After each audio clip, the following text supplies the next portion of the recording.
ஏன் பண்ற ரொம்ப இந்த உலகம் ரொம்ப சூடா இருக்கு? நல்ல ஒரு கேள்வி. ஏன் அந்த உலகம் ரொம்ப சூடா இருக்குன்னு.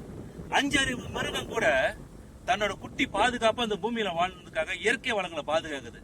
ஆனா 6 அறிவு படைத்த மனிதன் அதை வாழ விடாம என்ன பண்ணிட்டு இருக்கோம் நம்ம? இந்த இயற்கையை பாதுகாக்க என்னப்பா செய்யறது? நல்ல ஒரு கேள்வி. இயற்கையை பாதுகாக்க ரொம்ப பேர் என்கிட்ட ரொம்ப பேர் கேட்டிருக்காங்க. என்னால மரம் நட முடியல, ஆடம்பர வாழ்க்கை வாழ்றேன், ஆடம்பர அடுக்குமாடியில வாழ்றேன், என்னால என்ன செய்யறதுன்னு சொல்லி நான் ஒண்ணு சொல்றேன். அதை பற்றி செய்யுங்க. பறவைகளை வாங்கி பறக்க விடுங்க. குரங்குகளுக்கு சாப்பாடு போடுங்க. சுலபமா முளையக்கூடிய பழங்களை சாப்பாடா போடுங்க. மரங்கள் நட முடியலனாக்கா இந்த தானியங்களை பறவைகளுக்கு சாப்பாடு கொடுங்க. அது சாப்பிட்டு எங்கெங்க போய் துப்புதோ மலம் கழிக்குதோ கண்டிப்பா ஒரு மரமாவது உருவாக்குறதுக்காக வாய்ப்புகள் அதிகமாவே இருக்கு. சரிங்களா?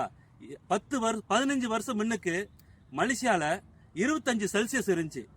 15 வருஷம் கழிச்சு இன்னைக்கு தேதிக்கு மலேசியால 40 செல்சியஸ் இருக்கு.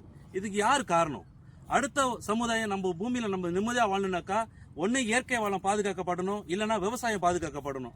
இது ரெண்டும் இல்லைன்னா குரங்கு கையெந்ததுல சாப்பாடுக்கு அந்த மாதிரி தான் அடுத்த தலைமுறை நம்ம தலைமுறை ரோட்டில் கையெந்து சாப்பாடுக்கு. இதை கருத்தில் கொண்டு இயற்கை வளங்களை பாதுகாக்க ஒரு மரத்தையாவது நட்டு வைங்க.